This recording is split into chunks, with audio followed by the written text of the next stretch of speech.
Quantic Dream has always been about creating interactive experiences that have emotion at their core. It's about telling the story of characters and giving the player the possibility through their actions to change the way the story unfolds. When I write my script, I have an idea of how I want the story to be played. So we try to render David's idea into a game and see with him if it matches what he had in mind. In case it doesn't, we go back to the writing stage and keep working until the result perfectly matches David's vision.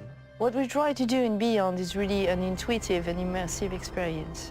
So we created a very discrete user interface with only white dots on screen and very simple controls.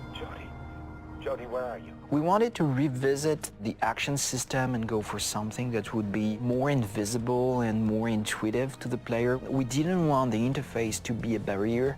We wanted the player to focus on what he's doing on screen and not on how to do it.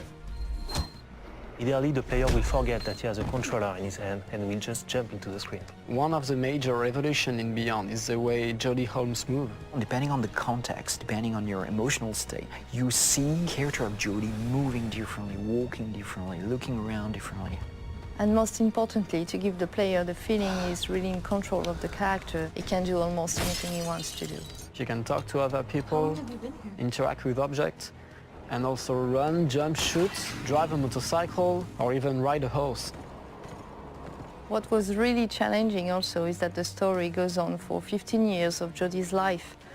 When Jody's a kid, for instance, you can do different things than when she's a teenager or an adult. Giving this much animation to a character, it's really new. It has never been done to that extent, and it really makes the character come alive like never before. We wanted to have these new mechanics with Aiden. I wanted to give this feeling of flying around and going through matter and through walls. So we started making some research on how ghosts would move or even a fish would swim underwater. We thought that using orbs is an interesting approach. It would give us this physicality that we need to interact with matter. It became really something natural to assign them to the two analog sticks and have to play with them, to focus them, or on the opposite, to split them apart. During the process of this production, we made what we call user tests. You just watch people playing and you see where they succeed, where they fail. If a player don't get it right, it's only our fault. So we work very hard to be able to correct it and give the best experience possible. After each user test, it's meeting after meeting just to find a good solution to every single issue the player may have had.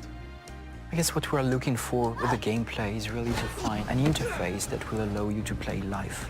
And we try to get closer and closer of the ideal interface where you don't think anymore, you just do it.